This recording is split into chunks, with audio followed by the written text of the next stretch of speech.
My first question to you, being that we are in a crazy time, how have you been holding up during quarantine and this entire COVID-19 mess?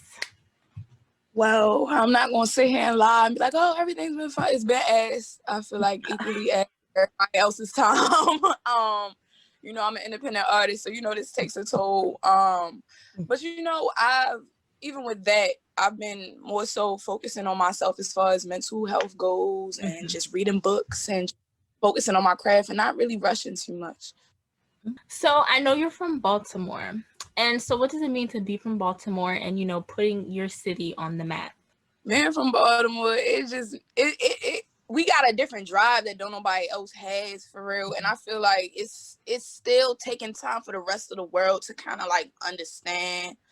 But we got a drive about us that just is unmatched in any other city. And it's just a lot of people putting the city on right now, as far as YG Tech, Miss Cam, Chris Cash's, Be More Alien with the underground scene. Like it just means a lot seeing other people flourish from my city. It just means a lot, being able to be looked at and people like, oh yeah, she from Baltimore. Yeah. That means a lot. And I hear you're trying to be like more present in taking a role in the music scene and in your area amongst your peers. Like, what motivated you to do that? I've been doing things like here and there, like throughout the years as I was growing, but mind you, I'm still young. I'm real young, like yeah. So from the shoe drive with Blue Benjamin Sleepy in 2018 and YG Tech to, talking to kids at Beats Not Bullets a couple years ago. Just like taking, little side DMs on the side, like, hey, I'm from your city. What tips can I have to, like it's simple shit like that I wish I had when I started out, because I didn't have nobody to, help me, give no advice and, shit like that. Like, I just don't want the next person to come up after me to go through the same mistakes I did, had they have had somebody to be there to be like, no, that's not how you should go about things for real. So I know your name DEETRANADA means de-transformed from nothing, and you're referring to like your mental health and your own personal demons. So like you shared, this is something you've battled with, and it seems like you're doing great. You're doing great to get through it. No, I'm doing fucking terrible. I'm doing terrible. Not terrible. Shit, I can't lie. If I wanted to, it's just been a real battle lately. Taking a spirituality route, just being more like knowing myself more. It's a lot of shit that I realize that I have to unlearn, and it's a lot of shit that I realize I still have to know. So with that being said, I just been sitting with myself a lot. It's like I don't stress myself too much about the music no more, because it was at a point in time where life was crashing down. You feel me? I wasn't dropping no music, and then the fans was like, "Where the fuck are you at?" And I'm just like, but I feel like things are starting to take a little turn for the better, just because I'm finding a better mean of self-control. But you feel me? These are damning times. You feel me? Yeah. So like, I feel like everybody has their own personal demons, but like, how did you personally recognize yours? Well, my demon sat right in my face, as far as like life. You feel me? Like, I was living in a house with a demon. You get what I'm saying? So,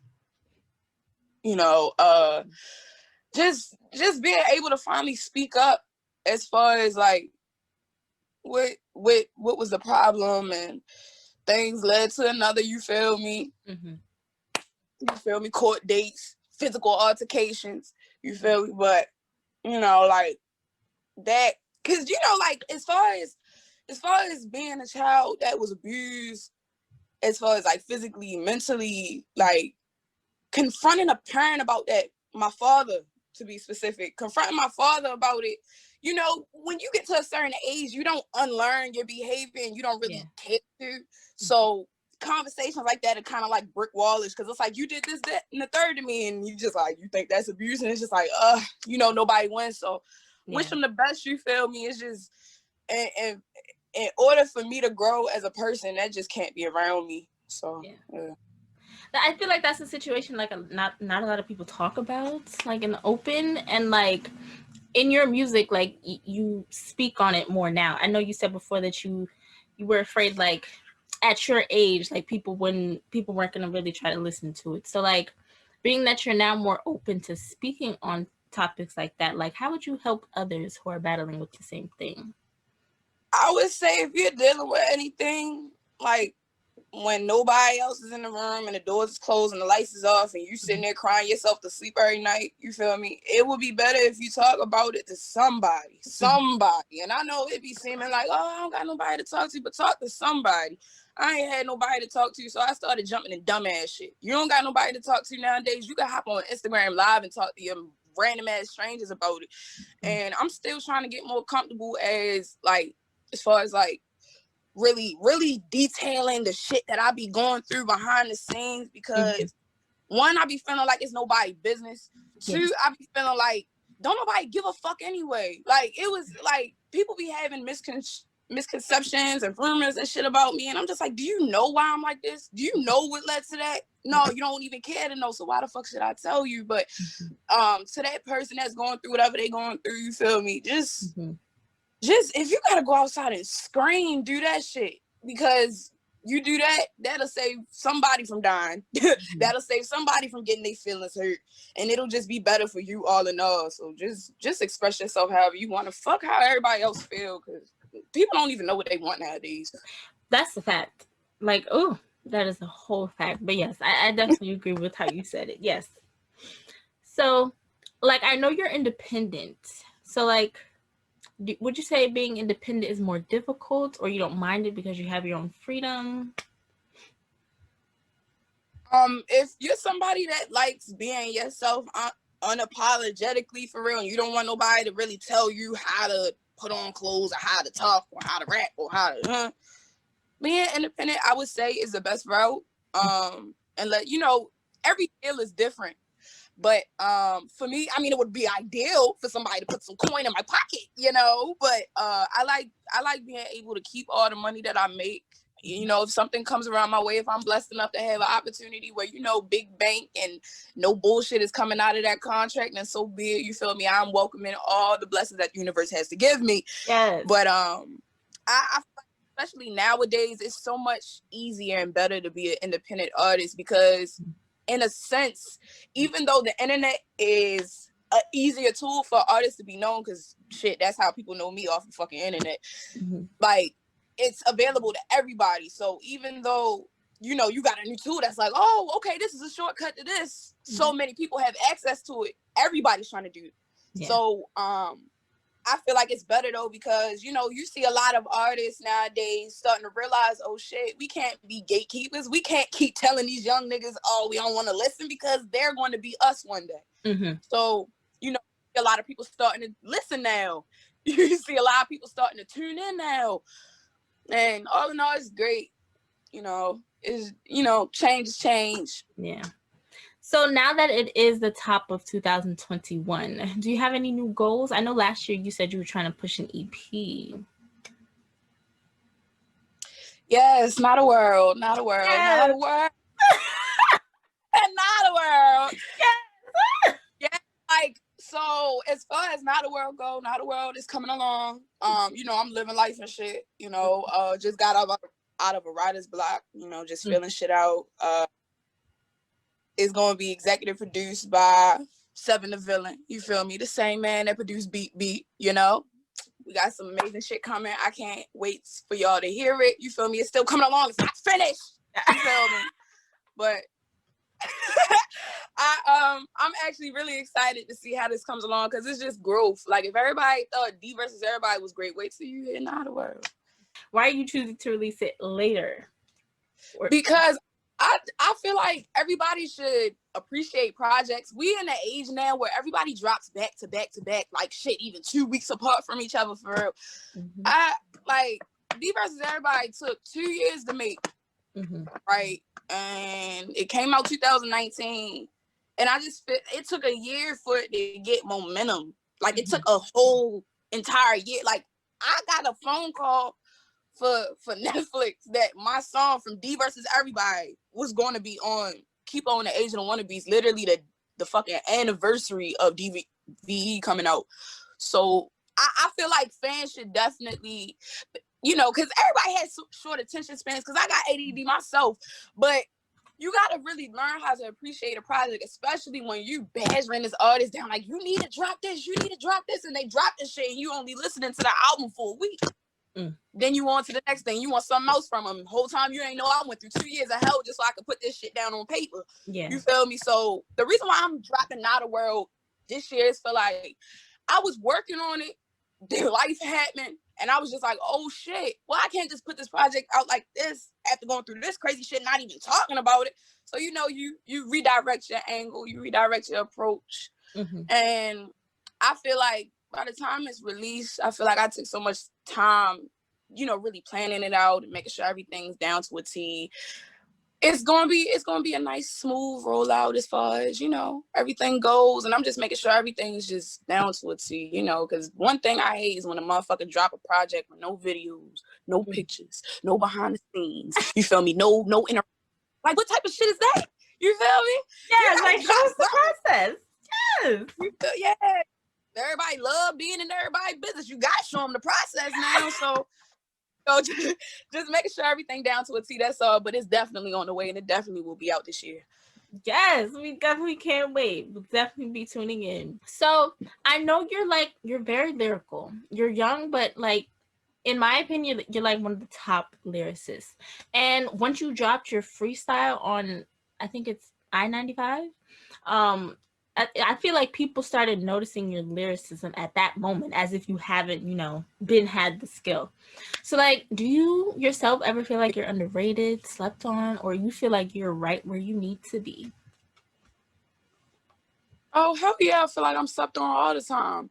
Because, like, I know you don't mean no harm when you say, you feel me? Lyricist, that word is so weird in this industry, right? Because when people hear, oh yeah, DEETRANADA is a lyricist, I don't know why everybody think I'm this lyrical miracle for real. I could just rap my ass off. That's just it. I can rap my ass off. But some people look at, like, lyricism as, oh, flippity hip hoppity woppity, and they don't want to listen to the club. For real, they don't want to listen to that shit in the club. That's not what the people want to hear, for real. So people automatically presume how I rap off of my freestyles, but my music don't sound like my freestyles. For real. I got some songs, you feel me, that's as gritty as my free, but like, it's a difference between freestyling and making a song, for real. But as far as the underrated go, so weird. That word is so weird because I think I'm fucking great. I think I'm amazing. You know what I'm saying? I definitely got more work to do.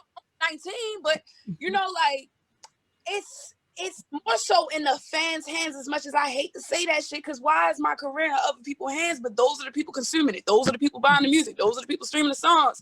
And in order for me to be not underrated, everybody else has to realize my worth. I already knew my worth jumping out the gate. Everybody else has to realize it, for real. So, as far as that go, I just, I'm doing my best on my end to make sure that I'm still communicating with my fans as much as I used to be. But as far as they go, I just wish y'all would engage with a nigga more. You feel me? You want to know how I'm doing? Just at me on Twitter. Be like, DEETRANADA, what you doing? I ain't fucking Hollywood. I probably just ain't see the shit. Just like, but underrated is such a weird word, because I feel like I have the tools and everything to be where I feel like I need to be. It's just, it takes a little extra push for everybody else. Yeah, I definitely understand. So with your career, are you trying to be, like, mainstream, or are you trying to be underground? Well, underground don't get you paid. Underground do not get you paid. You feel me? Love the underground. I've been fucking damn near queen of the underground for fucking years now at this point. But, like, as much as I love the underground, I feel like them niggas need a major push, like a huge push. Those should be the niggas that's mainstream. And yes, the mainstream people that are mainstream now are rightfully mainstream. But y'all can push a little extra room in for my niggas. You know what I'm saying? Like, I just want to be, because the same part, I know it comes with this shit, but that's just not really something that I'm really yearning for is really health, wealth. I want to be able to have a big ass house with all my cousins, my mother, my brothers, my sisters, like shit like that. Being in a neighborhood where we don't have to worry about no white people, no police terrorizing. That's success to me. Yeah. You feel me? Having come to me like, yo, I was able to do this, get a fucking job because I listened to your album and that shit just made me get up and just start work. That's success to me. You feel me? Like just being known. I don't want to go to the grocery store and the motherfucking paparazzi hopping out the meat truck trying to take pictures. That's not life. Who wants to live like that? Not I, said the cat. You feel me? But you know, it's just a lot that I have to work for, and it's definitely on the way. You know, I be praying, I be putting my shit in place. I be dotting my T's, you know, dotting my I's, crossing my T's. You know what Nipsey said. I'm sorry, Mr. Lord. But you feel me? But that's real shit though. Like I gotta make sure everything to a T before I start asking for everything, because I don't have my life together. I'm only 19. Like I don't know how put together people think I am, but I am just as dysfunctional as the regular teenager that's about to turn 20. Like, so I just want to make sure that, you know, like I got all my personal problems and shit out the way before I start taking in all these blessings, because one thing I don't want to be is at the top and fucked up. You did an Instagram live with J.I. this past October. You guys were chopping it up. He was showing you love, and he was also giving you some like personal tips on how he made it. So like, would you guys ever do a song together, being that you guys are so close and things like that? Absolutely. That's my dog. Like seeing the success J.I. has, yo, like I remember it was 2018. I had just dyed my hair blonde. I was on my Cisco shit. I went to New York. It was cold as shit outside. And I wanted to shoot a video in Brooklyn. You know, of course I was gonna call my man. So I was just like, yo, I'm in your city, you feel me? I'm trying to shoot a video in Brooklyn. Show me the ropes for real. I'm trying to tap in. You know, he immediately came through, you feel me? And at this time, he wasn't even rapping for real. He didn't do no shows since we was on tour together. And he was just, you know, kind of like discouraged for real. But we had a conversation. You know, he was hitting up my little brother. He had sent him this song. And he was like, yo, I think that's the one. And my brother hit me like, yo. Like, he just sent me this song, but I think he ready to drop this and this shit ready to go off. And I'm like, look, I can't wait. And I just remember telling him like, yo, I can't wait till everybody realize how hard you is, because he been had the melodies. He been could rap his ass off. But like I said before about that underrated shit, it like you could think you're the best ever, but if everybody else don't think you good, you won't go nowhere, because it takes everybody to make an artist, believe it or not. It takes everybody. You can do all the work, but at the end result, it's your fans that's the ones that's bringing you up. So I'm definitely proud of him, you know. And AJI, you know, I'm fucking ready whenever you is, my nigga. So yes. So as a young, I don't know if I should use the word lyrical anymore, but as a young lyrical female artist, do you feel you face more challenges than a male coming up in this industry? Or Of course. I am a Black woman. Yes. And a lot of people that's gonna watch this may not even understand what comes with being a Black woman, but a lot comes with being a Black woman, let alone a masculine Black woman. Like I'm not as, you know, as feminine as other people would like me to be, you know, and that's already off standard. So niggas like, oh, you a little different. You don't look like us. We don't know about you yet. You feel me? So it's just like, you know, being from Baltimore, you know, I got a little in my voice, so a lot of people can't take the you know. You know, that shut me a lot from plenty of opportunities because they thought I had an attitude, Lord. But you know, like, you know, that's it. Oh my gosh, I can't deal. So my last few questions to you. What would you say people's biggest misconception of you is? Oh my goodness.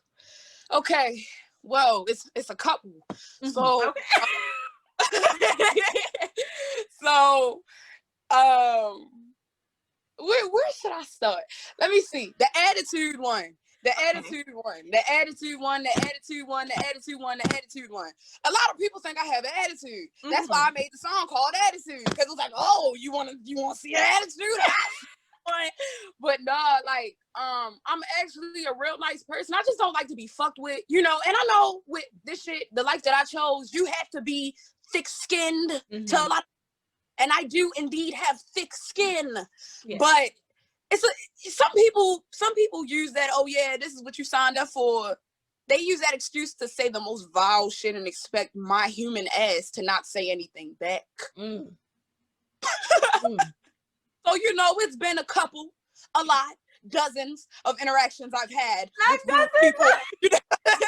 I've had to collect a numerous amount of people. A lot of people are on my block list still wishing to get off to this day, but it's all about protecting my energy. I'm just a real big firm believer in protecting my energy. And I've seen what it looks like when you don't have people that have good intentions around you, no matter how good your intentions are, that can fuck up everything.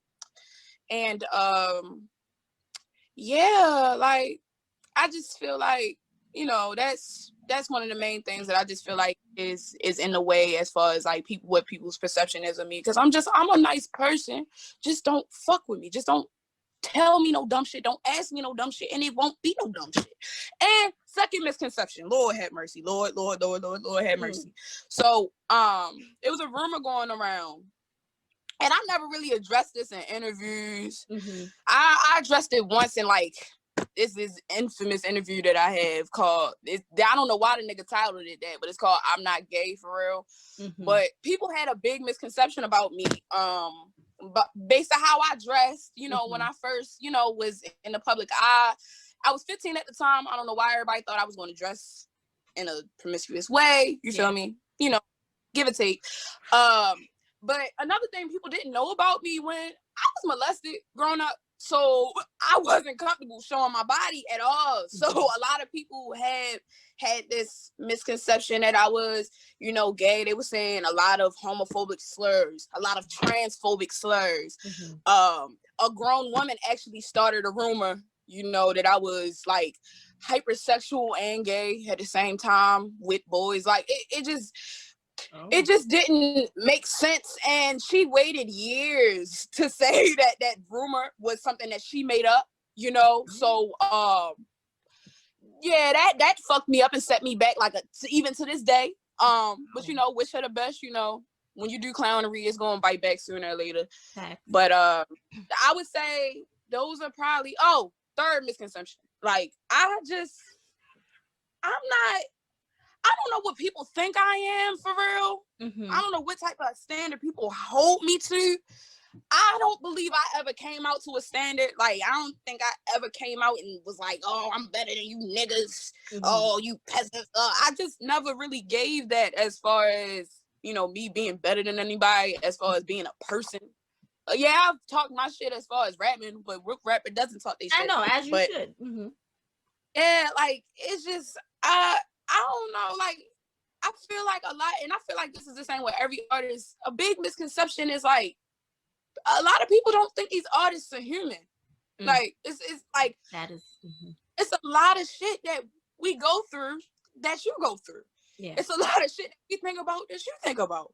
You feel me? It's a lot of days and nights where we cry, where you cry. Like, it's like a lot of people kind of don't know how to, separate a persona from a person. And then you find delusion and rumors and everybody got their different realities. It's 2021. You can have whatever reality you want nowadays.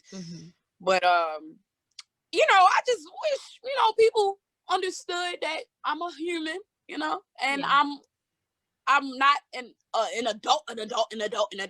I'm not the grownest person. Like, I'm not fucking 30, you feel me, where you can bash them motherfuckers. Okay, yeah, they 30 fucking up like that. Yeah, I'm 19, you feel me? It's a lot of mistakes I made as a 15, 16, 17-year-old that people's just like, she's loud. And I'm just like,